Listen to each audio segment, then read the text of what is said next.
नमस्कार दोस्तों, बड़े अंतराल के बाद अब एक नया रेडियो का मैं एक अनबॉक्सिंग वीडियो लेके आपके सामने पेश हो रहा हूँ। मैं हूँ आपका होस्ट और दोस्त Amarvir Singh Dhillon, Chandigarh data recovery and radio raising the dead से। ये जो रेडियो मेरे हाथ में है, ये रेडियो इंडिया में YouTube में सबसे पहले मैं इसकी अनबॉक्सिंग लेके आ रहा हूँ और पॉसिबली हिंदुस्तान का पहला रेडियो यूट्यूबर हूँ जो इस पर्टिकुलर प्रोडक्ट की आप लोगों के साथ डेमोन्स्ट्रेशन करेगा। ये प्रोडक्ट क्या है? देखिए, बहुत सारी कंपनीज हैं वर्ल्ड में जिन्होंने काफ़ी सारा डिफरेंट आईसीज बनाए हैं रेडियो को चलाने के लिए, सो दैट कि उनको खरीद के आप रेडियोस बना सकें। जैसे टेक्सन बनाती है या एक्सएच डेटा है या बहुत सारी और कंपनीज हैं, वो इनसे आईसीस को खरीदती हैं और बनाती हैं। उसी प्रकार से जो गाड़ियाँ होती हैं, गाड़ियों के अंदर एनएक्सपी का एक TEF 6686 नाम का एक आईसी रहता है जो काफ़ी FM डिक्सिंग के लिए, डीएक्सिंग के लिए बहुत ही ज़्यादा बढ़िया माना जाता है।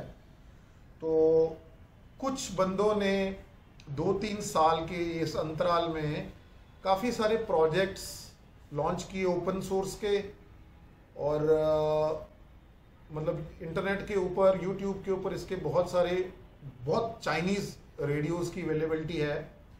कॉर्डसन का एक DX 286 है जो एक चाइनीज़ रेडियो ही है, और वो भी NXP की TEF 6686 आईसी के साथ फैब्रिकेटेड है और आज की डेट में काफ़ी प्रसिद्ध है उनका वो प्रोडक्ट। तो मेरे एक रेडियो के मित्र हैं हरप्रीत जी, वो भी अपने चंडीगढ़ क्षेत्र में मोहाली में रहते हैं। तो उनके पास कॉर्डसन का DX 286 है, तो मैंने सोचा कि मैं कॉर्डसन का DX 286 ना लेके उसी प्रकार की जो NXP की हमारी आईसी है 6686, इसके चिपसेट को यूज़ करके कोई और ऐसा रेडियो मंगाता हूँ और आपको उसका अनबॉक्सिंग, उसकी यूसेज, उसके कंपैरिजन वीडियोस और फिर कॉर्डसन का DX 286 के साथ मैं इसका कंपैरिजन वीडियो आपको बना के दूँ। तो चलिए दोस्तों, वीडियो की दूसरी क्लिप चालू कर दी है मैंने, और ये मेरे पास बॉक्स है। तो बॉक्स पैकिंग कुछ इस प्रकार की है, काफ़ी कोई बल्कि नहीं है, या कॉर्डसन की जैसे वो होती है आपकी पैकिंग, उसमें आपने देखा है कि वो प्लास्टिक का एक बॉक्स होता है, उसमें वो डाल के आपको भेजते हैं। तो ये एक सिंपल बट बड़ा स्टडी, इतना ना मतलब वो ऐसे दबा के बंद होने वाला कार्डबोर्ड नहीं है, काफ़ी बढ़िया है। और इसके ऊपर एक नॉर्मल पॉलीथिन था, यहाँ पर टेप लगी हुई थी जो मैंने अभी काट दी है ईज़ ऑफ यूज़ के लिए, और इस प्रकार की बॉक्स पैकिंग में आया। बाहर से ये ऐसा है। अब देखते हैं कि ये अंदर से क्या निकलता है इसमें से। तो बहुत सारे मेरे YouTube के जो मित्र हैं उन्होंने मेरे को ये पॉइंट आउट किया कि मैंने जो पिछले बार वीडियो बनाया उसमें ये प्रोडक्ट अच्छी तरह से नज़र नहीं आ रहा था। तो अब आप देख रहे होंगे कि मेरी वॉइस आ रही है, मैं बैठा हूँ, तो आपको मेरी मुंडी नज़र नहीं आ रही, मगर प्रोडक्ट आपको बढ़िया से नज़र आ रहा है और वो फोकस में है। आइए चले इसको खोलते हैं, देखते हैं अनबॉक्सिंग का क्या एक्सपीरियंस है इसका। तो जब इसको आप खोलते हैं तो आप देखेंगे कि इसमें ये कुछ मटेरियल पड़ा है। एक एक करके प्रोडक्ट्स को बाहर निकालते हैं।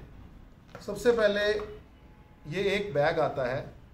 आपने देखा होगा कि जो एक्सएच डेटा का D808 है उसमें भी ऐसा बैग है, मगर वो एक मतलब आर्टिफिशियल लेदर का बैग है। ये लेदर का नहीं है, ये बहुत ही प्रीमियम क्लॉथ का बना हुआ है और इसके अंदर वो जो पैडिंग है वो ऐसी है जो स्क्रैच वगैरह नहीं करती। तो रेडियो को इसके अंदर डाल के सेफ रखने के लिए ये है, तो ये एक अच्छा इन्होंने सामान साथ में दिया और ऐसे आप बांध के इसको आप पैक पूक कर सकते हैं अच्छी तरह से। तो चलिए, एक तो ये प्रोडक्ट है बीच में जो निकला। दूसरा एक इसके अंदर विप एंटेना है। विप एंटेना इस साइड में SMA कनेक्टर है विप एंटेना का। विप एंटेना रेडियो के अंदर नहीं लगा जिसको आप ऐसे टेढ़ा कर लें फिर आपको खोल के उसको करना है। ये विप एंटेना थोड़ा डिफरेंट है क्योंकि ये रेडियो बहुत डिफरेंट है।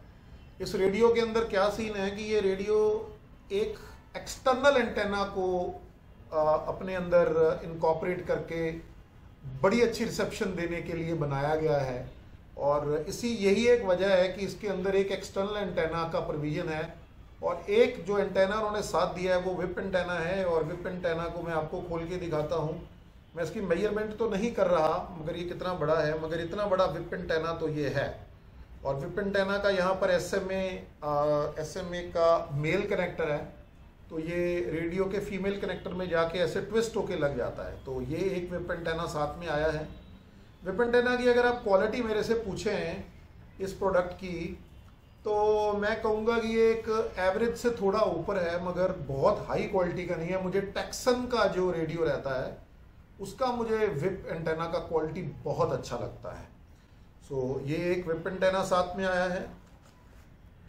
उसके बाद में ये एक केबल है जो एक नॉर्मल USB से लेकर C टाइप की केबल है, मगर दोस्तों ये वो बहुत ही बद्दी सी क्वालिटी की छोटे साइज में एक गंदी सी चाइनीज़ प्लास्टिक जैसी चीज़ नहीं है। ये बहुत ही प्रीमियम क्वालिटी का माल है और इसकी लेंथ भी काफ़ी अच्छी है।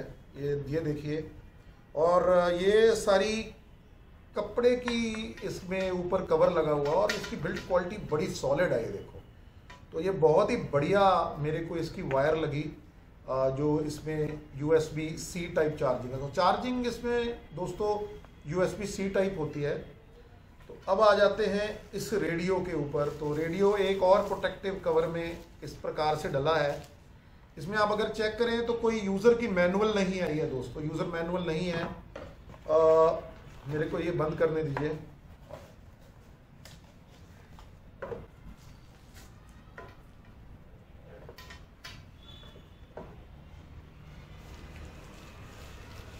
रेडियो ये रहा, इसके बारे में अभी थोड़ी देर में बात करते हैं। पहले मैं आपको कुछ दिखाता हूँ इसमें लिखा क्या है। तो ये एक लिखा है कि DP666 का यूज़र मैनुअल डाउनलोड करने के लिए ये QR कोड के ऊपर आप स्कैन कीजिए और ये आपको ले जाएगा वहाँ। मैंने ये नहीं किया हुआ दोस्तों क्योंकि मुझे उनकी वेबसाइट का आइडिया है। तो चलो अब हम एक्चुअल रेडियो के ऊपर पहुँचते हैं और रेडियो की कुछ चीज़ें मैं आपके साथ शेयर करता हूँ दोस्तों। तो दोस्तों मैंने थोड़ा सा फोकस चेंज किया है आपसे थोड़ी बात करने के लिए। ये जो प्रोडक्ट मेरे हाथ में है ना दोस्तों, ये बहुत ही यूनिक प्रोडक्ट है। एक कोई नीदरलैंड के भाई साहब हैं जिन्होंने इस प्रोजेक्ट को स्टार्ट किया। उन्होंने मुझे लगता है इसको असेंबल किया, प्लस इन्होंने सोर्स कोड वगैरह अंदर का फर्मवेयर वगैरह डिज़ाइन किया। मैं आपको इस प्रोडक्ट के बारे में थोड़ा पहले समझाता हूँ और फिर मैं आपको बताता हूँ, इसकी थोड़ी मैं आपको वॉक थ्रू दूंगा। सबसे पहले तो ये NXP के 6686 चिप के साथ है जो गाड़ियों में होता है। सेकेंडली ये एक ओपन सोर्स डिज़ाइन है दोस्तों। ओपन सोर्स डिज़ाइन का मतलब ये है जैसे जैसे इसका नया फर्मवेयर आता रहेगा या अलग अलग बंदे इसका फर्मवेयर डेवलप करते रहेंगे तो हम एक USB पोर्ट के साथ इसके अंदर के माइक्रो कंट्रोलर के अंदर उसको फ्लैश करके इसकी फैसिलिटीज़ में एनहेंसमेंट कर सकते हैं, इसकी रिसेप्शन में एनहेंसमेंट कर सकते हैं, इसके अंदर जो मीनू सिस्टम है उसमें एनहेंसमेंट कर सकते हैं। तो बहुत ही अच्छी चीज़ है ये और इस प्रकार का ये ओवरऑल रेडियो है। तो थोड़ा मैं आपको एक बार ये ऑन करके भी दिखाऊंगा, सारे आपको अलग अलग इसके फंक्शन दिखाऊंगा। और ये रहा वो जगह, मुझे मालूम है कि अभी आपको इतना क्लियरली नहीं दिख रहा होगा, मगर ये सिर्फ मैं आपको एक बेसिक आपसे बात करने के लिए बात कर रहा हूँ। तो बहुत ही अच्छे इसमें फंक्शन है, स्क्रीन बहुत बड़ी है, ऐसे अगर देखा जाए तो 2.8 इंचेस की है और आईपीएस डिस्प्ले है, फुली कलर्ड है। और ऐसा कौन सा रेडियो है जिसमें टच स्क्रीन है? इसमें टच स्क्रीन है, रेसिस्टिव टच स्क्रीन है। आप एक रेसिस्टिव पेन ले सकते हैं, स्टाइलस जिसको कहते हैं, आप अमेजोन वगैरह से उसको मंगा सकते हैं और स्क्रीन के ऊपर ऐसे काम करके आप रेसिस्टिव टच के साथ भी इस रेडियो को ऑपरेट कर सकते हैं। तो चलिए अब मैं इसकी आपको एक छोटी सी नन्ही मुन्नी वॉक थ्रू देता हूँ और फिर इसके बाद में जो इसके कुछ वीडियोस बनाऊंगा उसमें एक मैं पहले वीडियो आपको बना के दूंगा जो इसकी सिंप्लीफाइड मीनू सिस्टम के साथ है, फिर एक बनाऊंगा जो एडवांस मीनू सिस्टम के साथ है, फिर मैं इसके आपको कुछ अलग अलग रिसेप्शन टेस्ट दिखाऊंगा, फिर कुछ कंपैरिजन करूंगा। और मैं हरप्रीत से बात कर रहा था, मैंने उसको बोला कि यार तू अपना कॉर्डसन का DX286 रहा, so if Cordson is watching this video I would want Cordson to send me one sample of their radio so that I can compare with this D-Plec DP666 so that I can tell the Indian viewers what is the difference between your radio and what's the difference in this radio and the other Chinese radios which are so दोस्तों एक चीज मैं आपको और बताना चाह रहा था कि ये रेडियो का जो हड्डी पसली है ना जी, ये नीदरलैंड में यूरोप में डिज़ाइन की है एक भाई साहब ने, मगर उसके डिज़ाइन को कॉपी किया है बहुत सारे चाइनीज़ बंदों ने। उनमें से एक ये डीप इलेक्ट वाले बंदे भी हैं, डीप इलेक्ट वाले बंदे, तो उन्होंने ये रेडियो DP666 उसी डिज़ाइन को मद्देनज़र रखते हुए डिज़ाइन किया है। डिज़ाइनिंग उनकी अपनी है, कुछ यूनिक चीज़ें भी हैं, जैसे ये बहुत सारे बटन्स हैं इसमें। नॉर्मली रेडियो के अंदर जो नीदरलैंड वाले बंदे का डिज़ाइन है ओपन सोर्स, उसमें ये बटन नहीं है, तो अभी ये बटन भी हैं। उन्हें अपना भी एक फर्मवेयर निकाला और एक अभी मेगाट्रॉन नाम के कोई मेगाट्रॉन फर्मवेयर है, मुझे नहीं पता वो उन्हीं की कंपनी है या मेगाट्रॉन का कोई और बंदा है। मेगाट्रॉन नाम से भी ये एक फर्मवेयर है जिसमें टच कैपेबिलिटी है, उनके शायद फर्मवेयर में टच कैपेबिलिटी। तो थोड़ी सी मैं आपको इसकी वॉक थ्रू देता हूँ और इस प्रकार का ये रेडियो है। अभी ये किस प्रकार बना है ये समझिए। प्रिंटेड सर्किट बोर्ड इसके पीछे लगा हुआ है, PCB, वो जो PCB जिसमें बनते हैं वो ये बोर्ड है। यहाँ पर भी PCB का बोर्ड है, यहाँ पर भी PCB का बोर्ड है, PCB का बोर्ड है और फ्रंट साइड भी PCB का बोर्ड है। तो PCB के बोर्ड को यूज़ करके इसके अंदर PCB का सर्किट डाल के इस रेडियो को डिज़ाइन किया गया है। और एक बार ये इसका नीचे का एरिया है जिसमें एक स्विच लगा है, यहाँ पर ये इसका मास्टर स्विच है। मास्टर स्विच के अंदर क्या होता है कि अगर आप मास्टर स्विच को ऑफ कर देते हैं तो ये रेडियो के अंदर कोई भी लिथियम आयन बैटरी का वोल्टेज नहीं जाता और आप बैटरी की लाइफ को प्रिजर्व कर सकते हैं। सो एक तो इसका यहाँ स्विच है, ऑफ और ऑन की स्विच है यहाँ पे। जो इसका लेफ्ट साइड है रेडियो का ये वाला, इसमें एक ESP32 बूट का होल है, इसमें जिसको आप दबा के इसको अगर बूट करेंगे तो ये फर्मवेयर अपग्रेड मोड में चला जाता है। ESP32 इसके अंदर लगा हुआ एक माइक्रो कंट्रोलर है जो इस रेडियो को पूरा कंट्रोल करता है।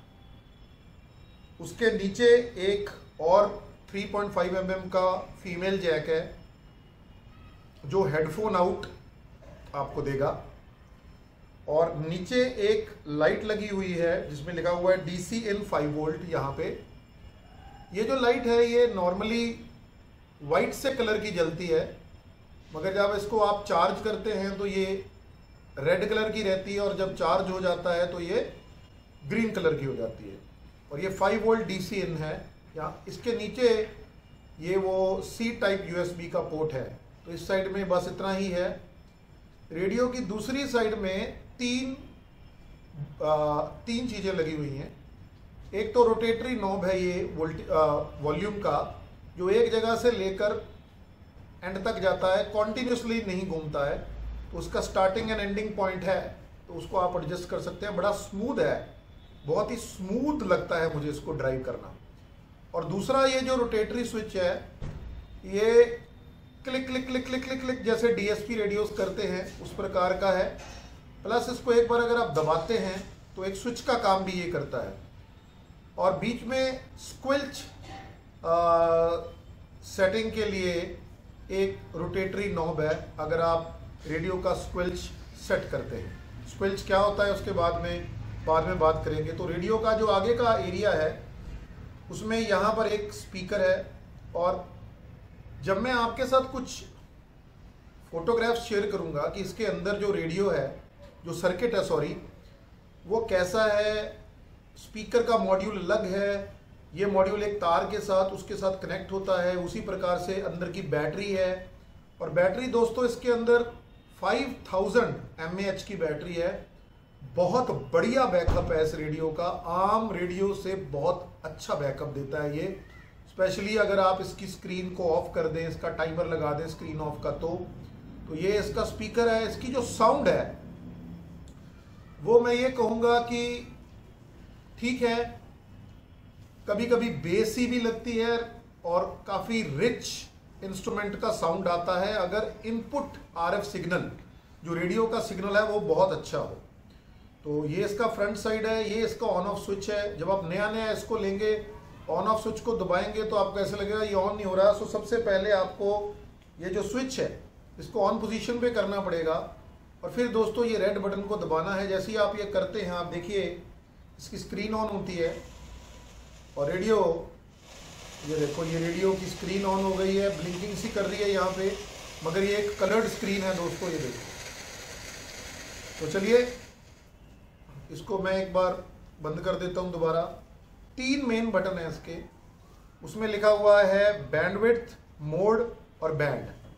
ये बैंडविड्थ की है जो इसकी बैंडविड्थ सेलेक्ट करती है, और इसमें शॉर्ट प्रेस और लॉन्ग प्रेस करके अलग फंक्शन होता है। फिर बीच वाली जो है ये मोड की है, ये उसको जैसे manual mode tuning, auto mode tuning, या मेमोरी में जो आपने स्टोर करके रखा हुआ है उसकी सेटिंग करके, उसकी सेटिंग आप इसके साथ कर सकते हैं। इसके अलावा इसका शॉर्ट और लॉन्ग प्रेस करके भी कोई ना कोई फंक्शन है। उसी प्रकार के सबसे नीचे बैंड है जिसमें आप long wave, medium wave, short wave और एफएम और एयर बैंड, ये सारे आप सेलेक्ट कर सकते हैं इस बैंड स्विच से। इसके अंदर भी शॉर्ट प्रेस और लॉन्ग प्रेस करके कुछ फंक्शंस हैं। बाकी बहुत सारे यहाँ बटन दे रखे हैं। जितने भी बाकी चाइनीज TEF 6686 के रेडियोज हैं उनमें और डीप इलेक्ट्रिक के DP666 में ये मेन अंतर है कि इसमें एक पूरा मतलब बटन प्रेस वाला सिस्टम इसमें दिया गया है, विच इज़ वेरी इजी, बहुत आसान हो जाता है इसको कंट्रोल करना। और आप ये भी मत भूलें कि इसकी जो स्क्रीन है वो टच स्क्रीन है और वो रेसिस्टिव टच स्क्रीन है, तो आप यहाँ से और यहाँ दोनों से कंट्रोल कर सकते हैं। एक इसमें DX का बटन है जिसमें आप स्टेशंस को बाद में स्कैन कर सकते हैं। बाकी जैसे 1 2 3 वो है, एक एंटर का स्विच है, ऐसे करके है। पीछे कुछ नहीं है, बस यहाँ पर एक लिखा हुआ है इसकी स्पेक्स। मैं स्पेक्स आपको पढ़ के सुनाता हूँ। इसमें लिखा हुआ है कि FM 65 से लेकर 108 मेगाहर्ट्ज तक है, लॉन्ग वेव 144 से लेकर 513 किलोहर्ट्ज तक है, मीडियम वेव इसको 520 से लेकर 1720 तक है, और 522 से लेकर 1791 तक भी ये है। शॉर्ट वेव 1700 से लेकर 27,000 किलोहर्ट्ज तक है, और इसमें लिथियम आयन का 3.7 वोल्ट 5000 mAh का 18.5 वाट आवर वाला एक बैटरी है। ये जो इसका ये साइड है दोस्तों, ऊपर का साइड, इसमें SMA फीमेल कनेक्टर लगा हुआ है जिसके अंदर आप इसका विप एंटेना इस प्रकार से कनेक्ट करके ये कनेक्ट कर सकते हैं, और फिर आप इसको खोल के आप इसकी FM रिसेप्शन वगैरह सुन सकते हैं।